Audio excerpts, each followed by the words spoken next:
nossa união com Cristo, parte 2, por favor, abra sua Bíblia em Romanos 6, do versículo 5 ao versículo 14. Você já viu no capítulo 5 que a justificação pela fé trouxe um benefício inigualável, paz com Deus. Essa é a única paz que você precisa, meu irmão. Minha irmã, essa é a única paz que faz falta na sua vida. Não tenha como objetivo ter paz de espírito no sentido que o mundo quer ter, sem dificuldades, sem problemas. Isso não vai acontecer. Não nos iludamos. O mundo à nossa volta é um mundo contrário a Cristo, contrário à fé, contrário a você e a mim. Como nós seríamos, como nós já fomos, se Cristo não tivesse salvado a cada um de nós. Nós estaríamos fazendo oposição à fé, talvez de forma muito religiosa, talvez de forma muito espiritual, mas éramos inimigos de Deus. Nós fomos reconciliados através da justificação que há no sangue de Jesus e temos paz com Deus. Por causa disso, olhamos para a tribulação não como alguma coisa a ser evitada, certamente não como alguma coisa a ser buscada, mas olhamos para a tribulação como algo que produz perseverança, que por sua vez produz experiência, firma e condensa a virtude, que por sua vez produz esperança. E a esperança não nos envergonha, porque o Espírito Santo derramou o amor de Deus em nosso coração. Reconciliados com Cristo, reconciliados através de Cristo com Deus, quando ainda éramos inimigos, muito mais agora, a nossa salvação é garantida, a nossa perseverança é garantida, uma vez que a vida de Cristo reside em nós.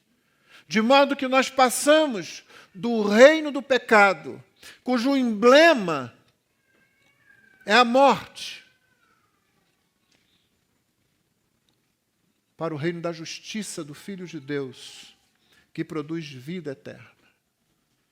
E quando o nosso pecado se manifesta, porque quanto mais perto da luz, mais as imperfeições são apontadas, mais a sujeira é vista e anotada. Não é assim na sua casa, minha irmã? Você usa a luz para ver como é que realmente está a situação, não é? Quanto mais próximos de Deus, o pecado parece surgir de forma mais visível. Mas onde o pecado aumentou, a graça, muito mais ainda. Então vamos pecar mais, para que a graça aumente mais. Não, de modo nenhum. Nós morremos para o pecado. O nosso batismo nos lembra isso. Fomos sepultados para o pecado. Morremos para o pecado em Cristo Jesus.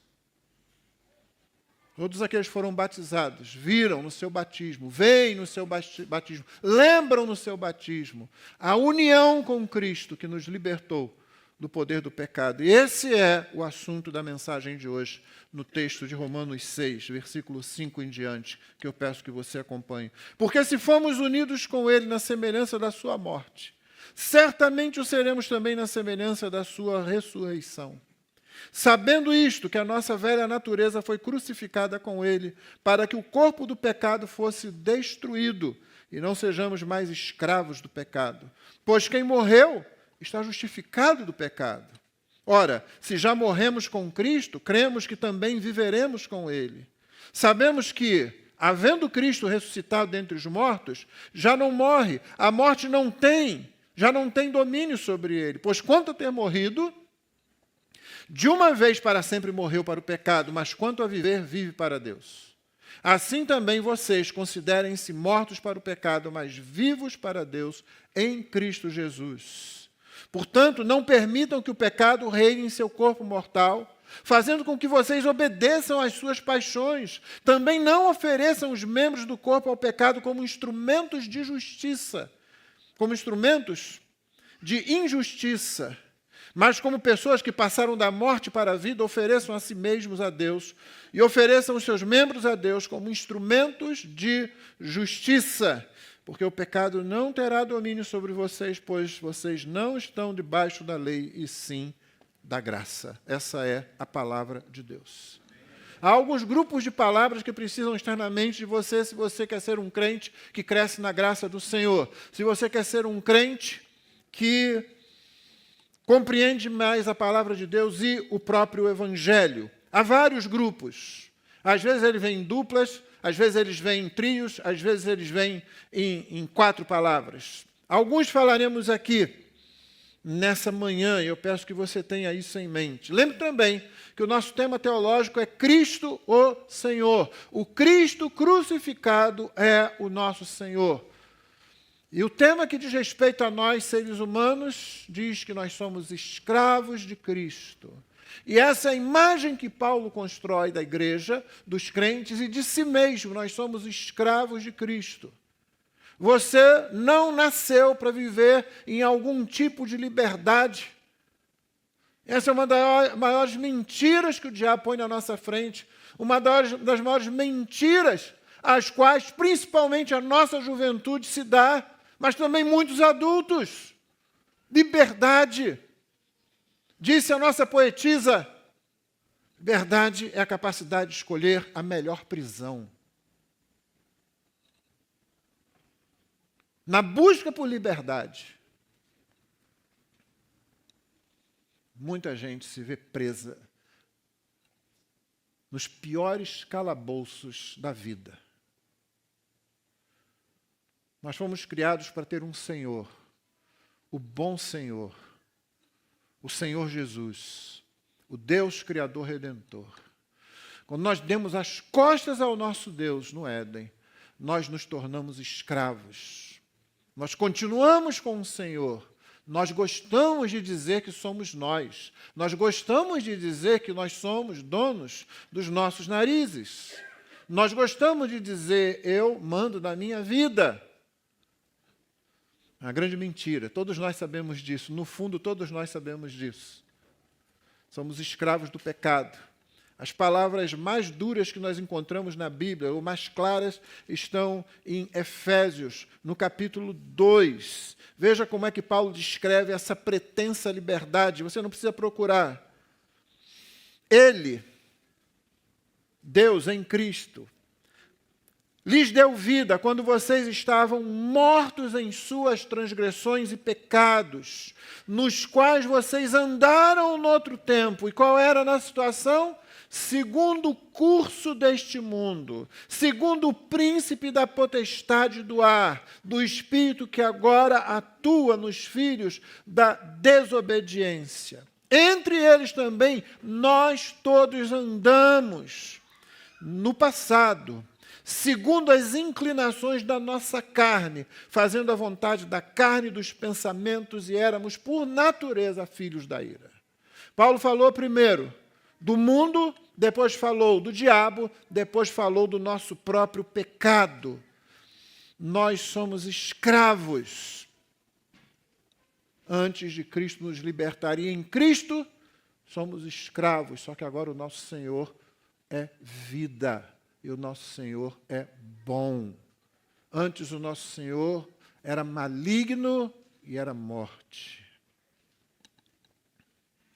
Esse paradoxo constitui o primeiro grupo, morte e vida. Talvez eu pudesse dizer morte e ressurreição.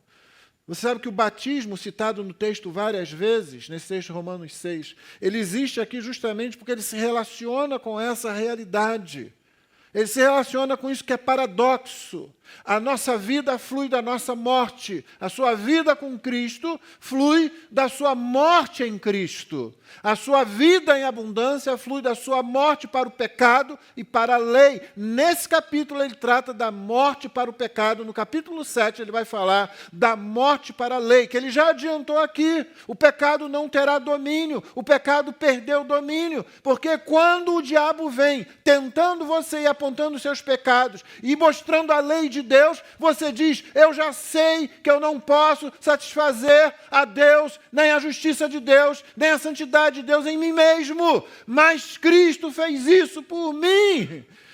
Essa lei não serve mais para mim no que toca à salvação. Não me apresente a lei como caminho para o céu. Ela não me diz nada nesse sentido. Ela tem valor, sim, mas nunca para conseguir salvação, nunca para satisfazer a justiça de Deus. E aí você esfrega na cara do diabo. Eu estou morto, mas não mais em delitos e pecados. Não mais para Deus. Estou morto para o pecado. Estou morto para a lei. Estou vivo para o Senhor Jesus. Morte, vida. No texto você vai ver Paulo falando de passado, de presente e futuro. Ele já falou do passado. Você notou? Já morremos. Já fomos justificados, meu irmão. Quando a Bíblia fala sobre isso, ela alinha, e o batismo faz isso muito bem, ela alinha a nossa vida presente com realidades irrepetíveis, ou seja, ela alinha aquilo que é repetível, aquilo que se repete, aquilo que vai acontecer dia a dia, nosso andar com Deus, novidade de vida, com coisas irrepetíveis, como a morte de Cristo, como a ressurreição de Cristo, como a habitação do Espírito em nós. O batismo aponta para isso. O batismo aponta para algo que não se repete mais. Cristo morreu. E na cruz nós morremos com Ele. É isso que Paulo está falando nesse capítulo. Cristo ressuscitou. E nós ressuscitamos um tipo de ressurreição agora, que não é a ressurreição do corpo, mas é a ressurreição no corpo. Sim, seu corpo ainda não ressuscitou. Para isso acontecer, eu não sei se você percebe, você teria que morrer primeiro. Mas você ressuscitou no corpo. Em Cristo Jesus você já ressuscitou. É por isso que em Colossenses 3, Paulo pode dizer, ressuscitados, pois, em Cristo Jesus, e ele vai dizer, pensem nas coisas que são do alto. Vocês já ressuscitaram, e a vossa vida, diz ele, está escondida com Cristo em Deus, nas alturas. O que você acha dessa esquizofrenia, hein? O crente é esquizofrênico, ele é cidadão de dois reinos. Ele vive uma realidade física, material, emocional, mas ele vive uma realidade espiritual. E essa, como você aprendeu semana passada, essa é a que é eterna. As coisas que se veem são passageiras, as que são invisíveis, elas, diz a Escritura, são eternas. O batismo aponta para essa situação. Mas aponta também para o futuro, porque a nossa ressurreição no corpo aponta para a ressurreição do corpo no futuro. Aqueles que foram chamados à presença do Senhor Jesus ressuscitarão primeiro. E que privilégio, não é? A Bíblia diz, nós não precederemos. Não, se você quer ficar vivo, você vai depois. Primeiro ressuscitam aqueles que já estão com o Senhor, cujo espírito volta, cujo corpo é novamente reconstituído. Como? Não sei. E que bom para você, que não sou eu que sou responsável por essa parte. Se eu tivesse que ser responsável por explicar como é que o corpo, desfeito de tantas formas, e as moléculas, e etc. e tal, e toda aquela bobajada que gente tola, que tem PhD nisso e naquilo, chega diante do Criador do universo, que criou do nada tudo que existe, e diz, como é que o senhor vai... A pessoa nem termina a frase, né? Sim, para mim você pode perguntar, e eu vou dizer, não sei. Para ele, a gente não pergunta nada. Ele criou do nada tudo que existe. Pela fé, diz Hebreus 11, cremos que tudo que existe passou a existir do nada, a partir da palavra de Deus. É pela fé que nós cremos. A nossa ressurreição física vai acontecer como aconteceu com o Senhor Jesus. O batismo, símbolo e demonstração gráfica dessa realidade. A união com Cristo na sua morte, na sua ressurreição, um fato espiritual que já aconteceu quando o batismo é realizado. As pessoas que vão ser batizadas aqui, como todas as que foram, isso já aconteceu com elas. O batismo não faz isso. O batismo, ele não produz aquilo que ele representa. Ele é representativo de algo que já aconteceu. Assim, o batismo não é nem mecânico, nem mágico. Ele não causa aquilo que ele demonstra. Porém, também o batismo não é um simples sinal, apenas um ritualzinho. Ajuda a gente a pensar nisso quando a gente pensa na presença viva, real, verdadeira do Senhor Jesus e em tudo que envolve a liturgia do culto e os meios de graça. O Senhor Jesus está presente, por exemplo, nessa pregação. Paulo escreve nessa mesma carta aos Romanos, capítulo 10, verso 14. Como, porém, invocarão aquele em quem não creram? E como crerão naquele de quem nada ouviram? E como ouvirão se não há quem pregue? Você pode forçar um pouquinho o grego, sem forçar muito, para dizer, e como crerão naquele que não ouviram? A gramática exige que a gente diga, naquele de quem nada ouviram. Cristo está presente na figura do pregador que fala a palavra de Cristo com fidelidade. Quando você vem ouvir o pregador, você não vem ouvir um homem, você vem ouvir Cristo falando, se e somente se o pregador é fiel à palavra de Cristo. Se esse pregador não é fiel, tira esse homem do púlpito. Não há pior mal do que alguém assumir a autoridade da pregação da palavra do próprio Cristo. Porque quando a igreja vem, ela vem ouvir Cristo. E se alguém envenena a palavra de Cristo, a Bíblia diz que essa pessoa terá um lugar no inferno pior do que o pior ditador que já pisou sobre a face da terra. 1 Tessalonicenses 2,13. Temos mais uma razão para incessantemente dar graças a Deus. Paulo estava dando graças pela igreja em Tessalônica. É que, ao receberem a palavra que de nós ouviram, que é de Deus, vocês a acolheram não como palavra humana, e sim como em verdade é a palavra de Deus, a qual está atuando eficazmente em vocês, os que creem. Cristo está presente na pregação. Cristo está presente na reunião autoritativa da igreja, Mateus 18, 20, porque onde estiverem 2 ou 3 reunidos em meu nome, aí estou no meio deles. Você se lembra de Mateus 18? Eu cresci numa igreja que usava esse versículo para animar os crentes, quando se marcava uma reunião de oração e aparecia só meia dúzia. A igreja tinha 200, aparecia 6 para orar. Não, irmão, não se preocupa não, Jesus disse, onde estiverem 2 ou 3 reunidos para fazer reunião de oração. Ele não falou isso. Se os sem vergonhas não aparecem para orar, não põe a culpa no versículo, não. Não use o versículo como desculpa. Você conhece o contexto de Mateus 18. Uma coisa de Mateus 18 é o da disciplina que a igreja exerce sobre seus membros. Teu irmão pecar contra ti, vai, repreende entre ti e ele só. Se ele te ouvir, ganhaste teu irmão. Se não, chama mais 1 ou 2. Se ele ouvir, resolveu. Se ele não ouvir a esses, leva a igreja. Se ele ouvir a igreja, resolveu. Se ele não ouvir a igreja, ele é excluído. E onde estiverem 2 ou 3, eu estarei ali, fazendo a mesma coisa. O que vocês estiverem fazendo, Jesus estaria na próxima assembleia, Jesus estará no nosso meio, através do seu Espírito Santo, ele estará conduzindo os caminhos da igreja. Ele está presente na pregação, ele está presente quando a gente ministra a ceia, ele está presente no batismo. Num sentido, é o Senhor Jesus quem nos batiza. No sentido de que é o Senhor Jesus que nos fala na pregação. É o Senhor Jesus que dirige a nossa reunião de oração. Irmãos, isso não é uma brincadeira, isso não é uma fantasia. Nós não temos rituais tolos na igreja. O Senhor Jesus instituiu 2 e apenas 2, o batismo e a ceia. A igreja medieval criou um monte de outros, pelo menos até 7, que não estão nas Escrituras, que não são ordem dele.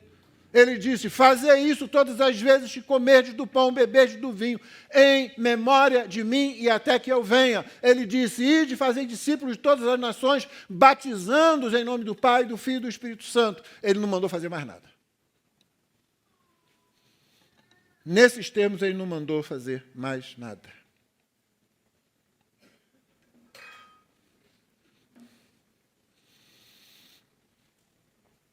Em 2 Coríntios 4, 10 a 12, o contexto é aquele do tesouro do Evangelho no vaso de barro. O vaso de barro aqui, no caso, é o apóstolo, né? E ele escreve assim, Paulo escreve assim, nós, os apóstolos, mas isso é figura de todo crente, principalmente todos aqueles que pregam a palavra de Deus, nós levamos sempre no corpo o morrer de Jesus. Você tem ideia de que é isso? Você, meu jovem, minha jovem, que está pensando em casamento, você pensa que você leva no seu corpo o morrer de Jesus? E que sem isso seu casamento pode se tornar um bom casamento, mas sem Cristo nele, de fato. Porque mesmo os crentes podem passar a viver como pessoas do mundo. Eu me lembro que na nossa juventude, quando eu e Rosane nos casamos, infelizmente era uma verdade, que muitos casais estavam ativos na igreja até o momento do casamento. O rapaz e a moça estavam participando, daqui a pouco eles casavam. E aí começava a se ausentar da igreja. E aí tinha parente para visitar. E ainda tinha almoço na casa de mamãe, almoço na casa de papai. Aí tem que visitar o primo que não pôde vir no casamento. Quando? No domingo, no dia de culto. E daqui a pouco estava afastado, daqui a pouco vinham os filhos. Na adolescência do filho, do filho, ele se afastava da igreja. A igreja não evangelizou meu filho. Desgraçado! Não é fácil botar a culpa na igreja, né? Você carrega o morrer de Jesus para dentro do seu casamento. Aí tem vida no casamento. Carrega o morrer de Jesus para dentro da sua casa, para dentro da sua igreja, para dentro do seu trabalho.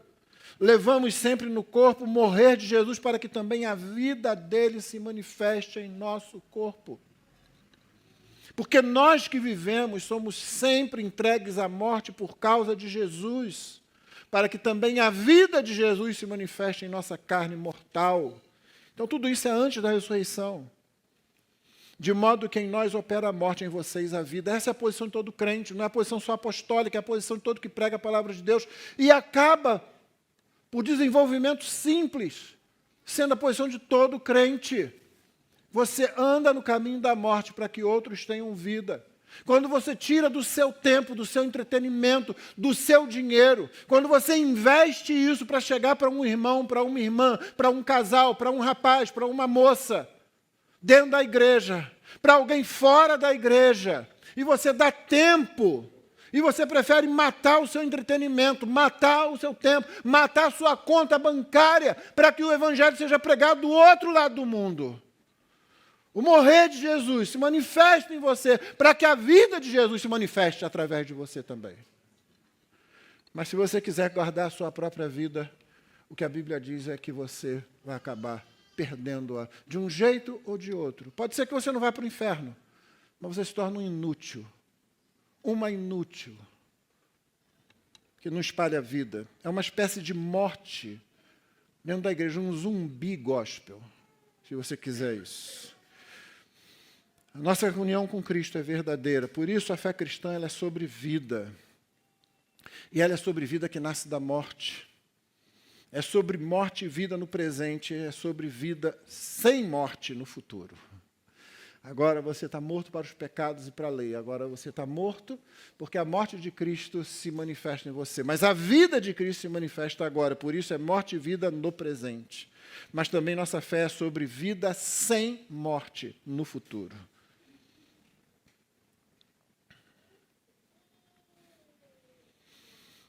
O texto de Romanos 6,4, um verso antes do que lemos hoje, o da última semana. Fomos sepultados com ele na morte pelo batismo, para que, como Cristo foi ressuscitado entre os mortos pela glória do Pai, assim também nós andemos em novidade de vida. Vida renovada e vida que se renova. Nos próximos textos, até o versículo 12, até o versículo 11, Paulo vai falar sobre uma libertação essencial e depois ele vai falar sobre uma libertação moral. A libertação essencial, acompanhe comigo a leitura do verso 5 novamente. Porque ele continua com essa palavra ligando o que ele vinha falando. Nós fomos libertos, nós fomos ligados a Cristo, o batismo aponta para isso, o batismo revive essa realidade. Por favor, nos próximos batismos, venha para você reviver aquele momento, para você lembrar aquele momento, para você poder dizer como Lutero dizia quando o diabo vinha tentá-lo. Para lá, Para longe, diabo, eu já fui batizado. Isso era uma consciência bem intensa e bem profunda do que o batismo significava. Significava o seguinte: eu precisava ser lavado e fui. Eu era imundo diante da justiça de Deus, não sou mais. Eu era prisioneiro do pecado, não, ele não é mais Senhor sobre mim. O meu batismo aponta para aquela realidade de que a morte de Cristo me libertou do senhorio do pecado, do poder do pecado. O meu batismo também aponta para a realidade de que a ressurreição de Cristo me faz andar em novidade de vida. Não quero falar nada não, mas o batismo batista é que é batismo. Ah, que coisa bonita. Eu me lembro que tivemos aqui há um tempo na igreja uma irmã que era presbiteriana, foi batizada no presbiterianismo. Ela nunca, não sabe que eu tenho amigos, são amicíssimos, são presbiterianos, da minha família, inclusive, mas ela nunca tinha visto um batismo numa igreja batista. E aí ela veio assistir o batismo. Veio lá, mesmo da igreja, estava lá participar do culto. Ao final, ela estava chorando, lágrimas copiosas. Eu nunca vi nada assim. Eu não sabia que era tão bonito, tão lindo. Em todo o significado, irmão, é exatamente isso. O corpo é imerso na água. Morreu. Morreu para o mundo. Morreu para o pecado. Morreu para a lei. Morreu em Cristo. Mas não fica lá. Volta. Ele emerge da água, ressuscitou, novidade de vida, ressurreição no corpo, depois ressurreição do corpo. Vive para Deus, vive para Cristo, vive para servir. Não menospreze seu batismo. Porque se fomos unidos com Ele na semelhança da sua morte, certamente, e certamente não é como a gente fala que é, certamente um mais ou menos, não, com muita certeza, com toda certeza, seremos também na semelhança da sua ressurreição. É impossível você ser só crucificado e morto com Cristo, você não pode ser crucificado e sepultado sem também ser ressuscitado com Ele. Todos os que passam pelo batismo, numa igreja séria, que diz, você está em condições de ir às águas batismais, essa pessoa morreu com Cristo, foi sepultada e ressuscitada com Ele, em novidade de vida. Sabendo isto, e Paulo não diz, procura ver se é. Paulo não diz, olha, pensa direito. Paulo diz, sabendo isso, você já sabe isso. Por que você está em briga com isso? Por que aceita o que o diabo fala quando ele vem? Por que você não diz, já morri, já estou morto? Meus irmãos, sabendo isso, que a nossa velha natureza foi crucificada, uma vez por todas. O tempo grego aqui é um tempo que nós não temos em português, e que em muitos contextos, como esse aqui, aponta para uma coisa que simplesmente foi feita. Pronto. Você pode, talvez, não falar muita coisa sobre aquilo, você sabe dizer uma coisa, isso aconteceu. Aconteceu. Não está acontecendo agora. Aconteceu.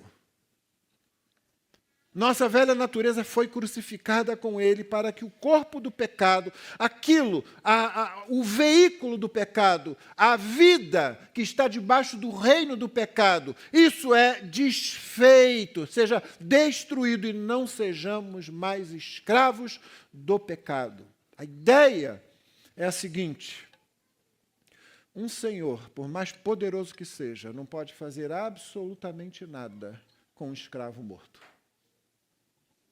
Entendeu? O pecado está lá ainda, mas ele não é mais o teu Senhor. Antes você não tinha opção, você ia para o pecado de um jeito ou de outro. O problema é que a gente pensa em pecado geralmente como somente pecados morais e aqueles bem gritantes. A gente olha para uma pessoa, não, mas aquela pessoa é uma pessoa boa. Ele é um bom marido, é um bom pai, sim, e pode ser mesmo. Mas o coração dele está em Cristo? Não, não está em Cristo. Então ele ainda está debaixo do reino do pecado. O pecado ainda é senhor da vida dele. Ele só peca de outra forma. Talvez por causa da educação, talvez por causa do contexto cultural, por causa do medo de punição. É assim que nós somos. E se é assim, você sabe a luta que é mesmo depois da conversão, imagina antes.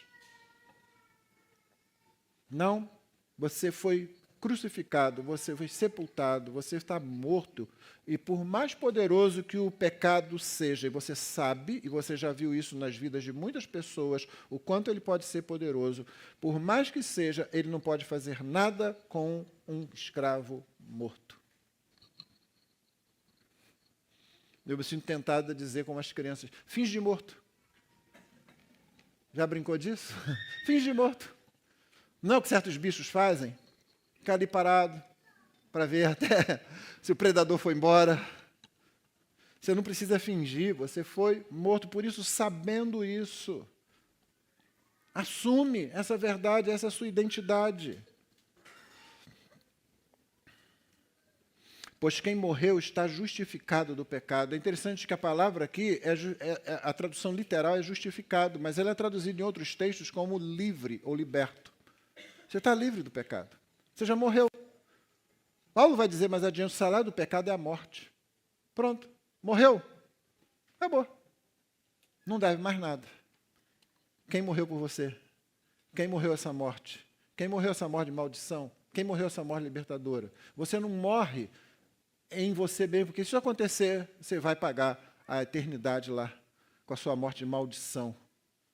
Vai pagar a eternidade no inferno, debaixo da justa justiça de Deus. Mas Cristo morreu em seu lugar. Cristo morreu por você. Cristo morreu substitutivamente.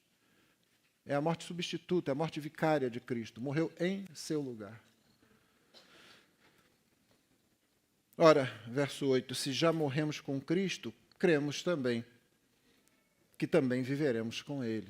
Entendeu? Você não pode fazer uma parte e não considerar a outra. Você não morre só pecado, você também vive com Ele.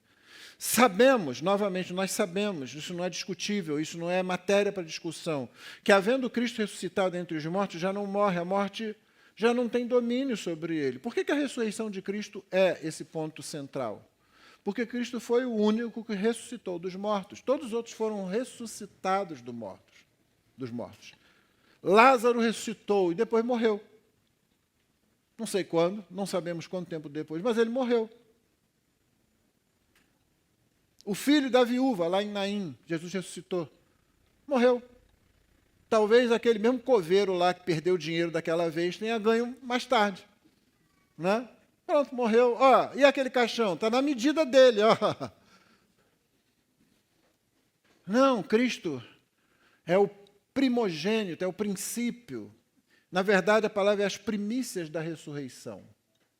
Porque ele é o primeiro que ressurge dos mortos para não morrer mais. Exatamente como vai acontecer comigo e com você um dia.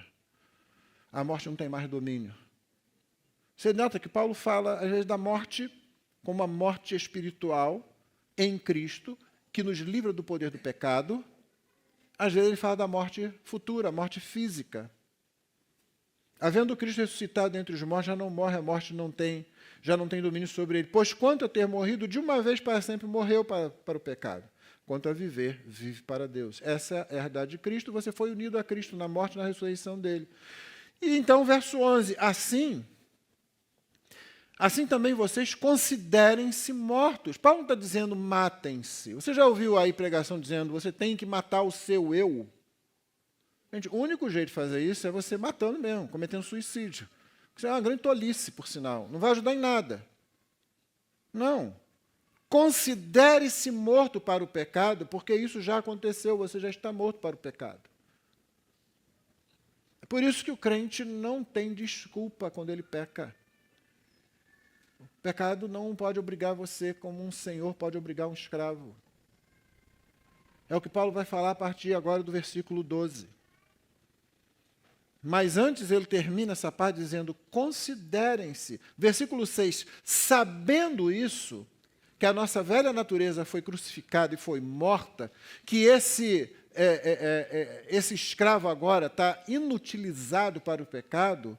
Verso 11, considerem-se mortos para o pecado, mas considerem-se também vivos para Deus em Cristo Jesus. Sim, o pecado já não é mais o Senhor. O Senhor Jesus agora é o nosso Senhor. E por causa disso, Deus é o nosso Senhor. Então, essa é a libertação na essência, por isso que eu chamei de libertação essencial. Eu ia falar libertação ontológica, mas aí podia ficar refinado demais. E você podia ficar parado aí, ontológico. Vou botar esse nome na criança que vai nascer, vai ser legal. Ontinho, vem cá. Então, há uma libertação na essência do nosso ser. Você foi realmente liberto do pecado. O pecado não pode ter mais domínio sobre você. Agora vem uma libertação moral. Portanto, e todo mundo aqui já aprendeu que essas palavrinhas são importantes, né? Estão ligando com o que ele falou, já que sabendo que a velha natureza foi crucificada e considerando-se mortos para o pecado, mas vivos para Deus, portanto, não permitam que o pecado reine. Ele volta a usar o palavreado de reino, não é? Ele tinha falado no final do capítulo 5 sobre o reino do pecado, sobre o pecado reinar pela morte, a reina pela justiça. Ele volta, ele resgata esse vocabulário para alertar o crente que já foi liberto do poder do pecado. Portanto, não permitam que o pecado reine em seu corpo mortal, fazendo com que vocês obedeçam às suas paixões. Então, é possível obedecer ainda aquele velho senhor? Sim, se você for tolo o suficiente para se meter de novo debaixo daquele jugo. Aquele fardo foi tirado. Você não carrega mais, mas você pode ser tolo, você pode ser tola o suficiente para entrar debaixo daquilo de novo e sair carregando. Você pode começar a dar ouvidos de novo àquele velho senhor. É por isso que Lutero disse certa vez, eu pensei que o velho homem tinha sido afogado no batismo, mas depois descobri que o desgraçado sabia nadar. Sim, o pecado não tem domínio, mas ele ainda não foi retirado de você. Você já sabe aquele trio novamente, você já foi liberto do poder do pecado, é o tema desse texto. Você já foi liberto da culpa do pecado, Cristo levou sobre si, mas você ainda precisa ser liberto da presença do pecado. Poder, culpa, presença. Pecado ainda está presente. Por isso Paulo diz, mortificai as obras da carne. Carne aqui como sinônimo não de corpo, mas de pecado. Portanto, não permitam que o pecado reine em seu corpo mortal, fazendo que vocês obedeçam às suas paixões. Paulo desenvolve no verso 13, também não ofereçam os membros do corpo ao pecado, como instrumentos de injustiça. Paulo está alertando para isso porque isso é possível, irmão. Minha irmã, é possível que um crente cometa pecados e pecados graves. Mas ele não está obrigado a isso, ele não tem mais o pecado como Senhor. A libertação do pecado acontece na essência, e isso é verdade, mas essa libertação vai acontecendo na vida, na novidade de vida, na medida em que eu me aproximo mais do Senhor Jesus, na medida em que o processo de santificação vai acontecendo, na medida em que eu me dou a Cristo. Você pode se entregar ao Senhor ou você pode se entregar ao velho Senhor.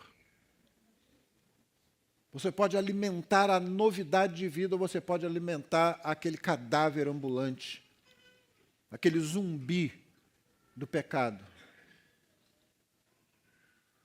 Por que você acha que pastores fiéis, por que você acha que crentes maduros insistem, não se afaste da comunhão dos santos? Por que você acha que a Bíblia diz, não deixando a nossa congregação como é costume de alguns? Por que você acha que o ajuntamento santo é meio de graça? Você é fortalecido no meio dos seus irmãos, você é fortalecido até quando você percebe que seus irmãos estão crescendo e você não está. Aí o diabo vem dizer para você, viu, você ainda está vivo para mim. Você não nasceu de novo, você não nasceu para Ele, você não ressuscitou em Cristo. Aí você lembra do seu batismo. Está com dúvida? Venha aos pastores, venha aos crentes maduros, a igreja existe para isso também. Meu irmão, eu estou maluco aqui, eu cometi um erro, eu caí num pecado e eu agora estou com essas acusações na minha cabeça. O meu batismo valeu. Os irmãos vão conversar com você, os pastores vão conversar com você, vão ajudar você. É possível e muito possível que você esteja apenas ouvindo a voz do acusador. É possível que seja somente isso esteja acontecendo. E você está lá, dando ouvidos ao diabo. E ele consegue tirar você da igreja. Primeiro, com desânimo. Já ouvi muito isso de crente. Pastor, eu não estou indo à igreja, eu estou desanimado. Deixa eu dizer para você, isso vai acontecer muitas vezes com você. Isso acontece comigo, isso acontece hoje. Sim, de vez em quando o desânimo vem. São muitas as tentações, não são? Elas estão ali. O diabo aumenta as suas falhas, uma lente de aumento. O diabo aumenta as falhas da sua igreja, uma lente de aumento. Tudo isso acontece. E você, às vezes, vai deixando isso. É quando a gente diz que a gente obedece ao Senhor. Não, eu não sei para onde eu estou indo, eu não sei qual é essa confusão, mas o Senhor sabe, eu vou fazer o que Ele ordena. Ele diz que o melhor lugar para eu estar é junto com os meus irmãos. Mesmo que eu tenha que chorar ali, mesmo que eu tenha que manifestar a minha angústia ali, mesmo que eu tenha que manifestar o meu desespero ali, o melhor lugar para eu estar é com os meus irmãos na igreja de Cristo.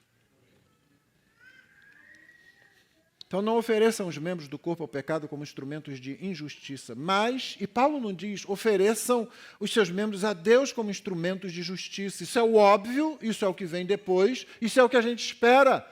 Mas realmente não seria a palavra de Deus em toda a sua beleza, em toda a sua harmonia, em todo o seu poder, se ele não dissesse antes o que ele diz aqui. Como pessoas que passaram da morte para a vida, ele volta naquela libertação da essência, naquela libertação ontológica, ele volta naquela realidade que o pecado não pode mais dominar você, porque você está morto para ele em Cristo Jesus. Ele volta lá, ele diz, como pessoas que passaram da morte para a vida, ofereçam a si mesmos a Deus. Ele repete, o que vem depois é uma simples repetição. Só isso. E ofereçam os seus membros a Deus como instrumentos de justiça. Só. Você passou da morte para a vida. Você está naquela ressurreição no corpo. E aqueles que morreram em Jesus assim, estão aguardando a ressurreição do corpo, que está no futuro. Mas a vida da ressurreição de Cristo já está em você. E ela caminha para onde? Ela caminha para Romanos 8, para a plenitude do Espírito, para a plenitude da vida. E é nesse crescimento que a realidade que o pecado não tem domínio sobre nós, de que ele não é mais um senhor da nossa vida, porque morremos em Cristo. É nesse crescimento, nesse desenvolvimento, que essa realidade vai se mostrando cada vez mais. Isso não garante que não haverá pecado em nossa vida em momento algum, mas sim, o crente busca um tipo de maturidade cristã, onde os pecados se tornem menos abundantes, menos existentes. Sim, isso é verdade. Não vem nessa, não caia nessa de que, não, eu sou pecador mesmo, eu vou estar sempre pecando. E praticamente dizendo, eu vou pecar sempre. Não, por que me preocupar com isso? Não, você caminha para um tipo de vida onde o pecado deve se tornar cada vez mais raro. Isso é vida em plenitude de espírito. Em nenhum momento a Bíblia diz que você nunca mais vai pecar enquanto estiver aqui. Em nenhum momento a Bíblia diz que você vai atingir um ponto de espiritualidade que não haverá pecado nenhum. Não. Se dissermos que não temos pecado nenhum, mentimos. E a sua verdade não está em nós, diz o apóstolo João na sua primeira carta.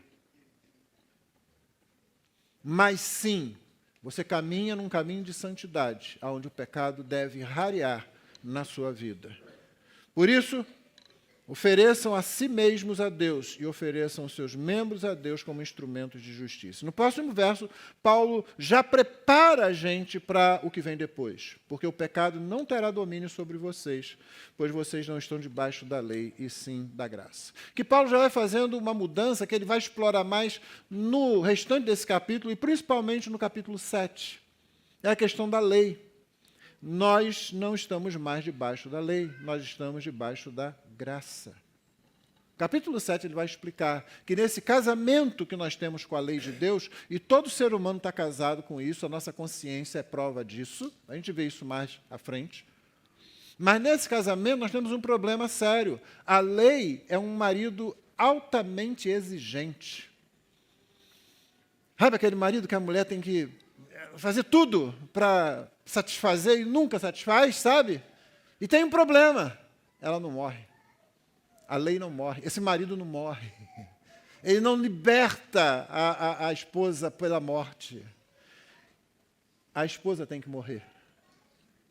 Paulo já explicou que ela já morreu para o pecado. Ele vai explicar depois que essa esposa, que somos nós, morremos também para a lei. E ficamos livres, pronto.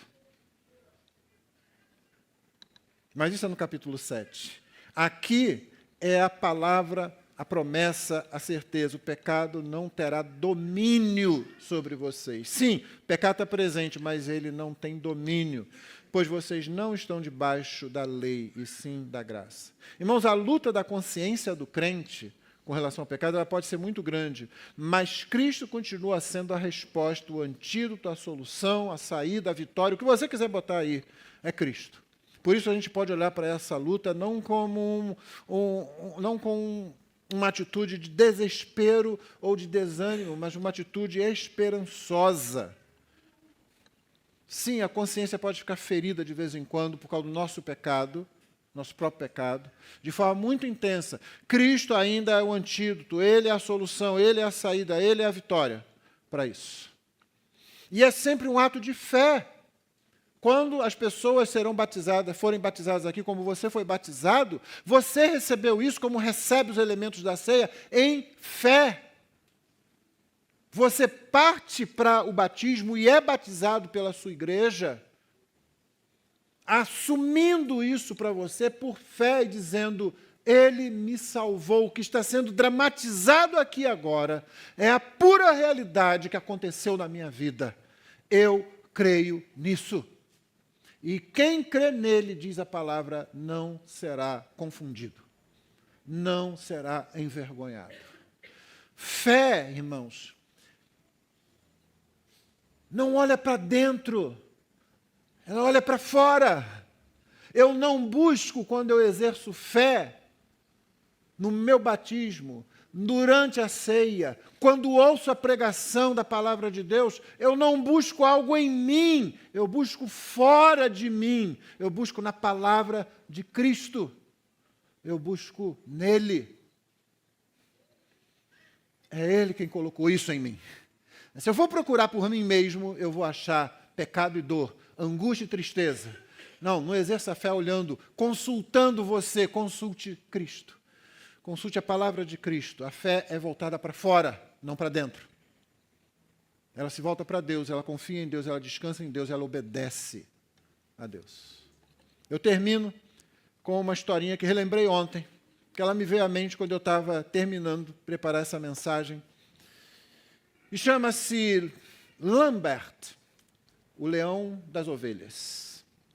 É um filmezinho, curta-metragem de 8 minutos da Disney, de 1952, tempo que a Disney tinha muita coisa boa. Hoje você tem que tomar cuidado.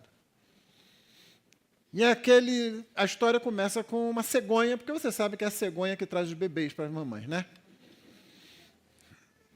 E ela trouxe um monte de ovelhinha lá para ser entregue para um rebanho de ovelhas. E aí chegou lá já de noite, que ela se atrasou no caminho, botou lá e tal.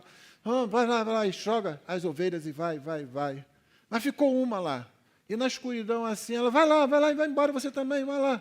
E tinha uma ovelha que ficou sem nenhuma ovelhinha, sem nenhum filhote. Só que aquele lá era um leãozinho, e ele foi para lá.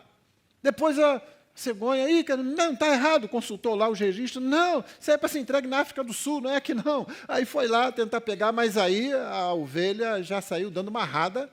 E é isso, quer roubar meu filho?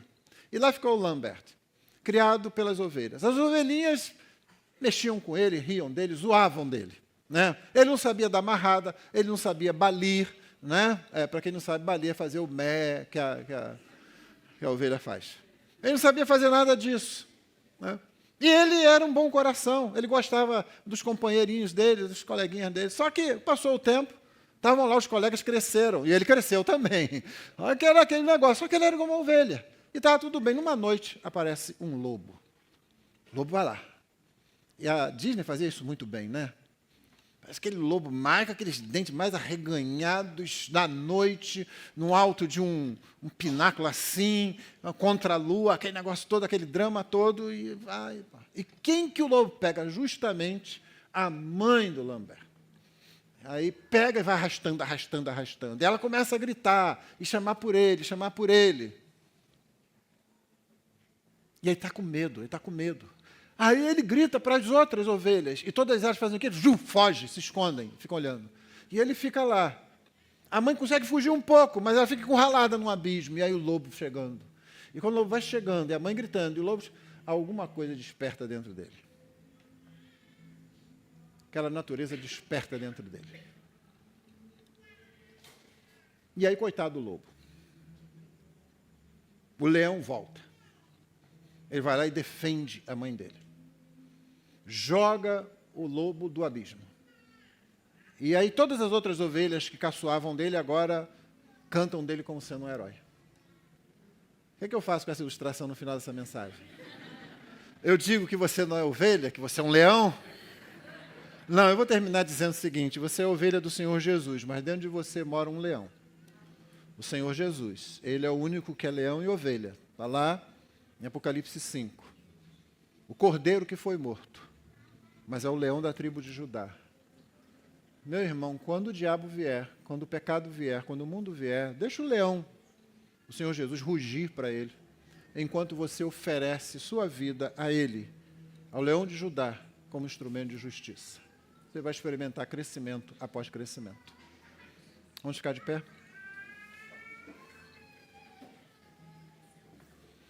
Senhor, nós louvamos o Teu nome e pedimos que a Tua palavra, que já se cumpriu em nós, pois já morremos com Cristo, já ressuscitamos com Cristo, vivemos em novidade de vida. Que isso se condense cada vez mais na vida de todos os irmãos e irmãs aqui presentes. E que nós continuemos avançando rumo ao retorno de Jesus ou à ressurreição do nosso corpo no final. E que nos ofereçamos ao Senhor, confessemos a cada dia, nós fomos batizados. O nosso batismo foi algo maravilhoso. Não foi só instrutivo, mas traduziu uma realidade tão verdadeira quanto qualquer outra coisa celestial. Que nós morremos para o pecado e vivemos em novidade de vida para o Senhor Jesus. Que seja assim. E que o Senhor nos conceda uma tarde na presença do Senhor. Em nome de Jesus oramos. Amém.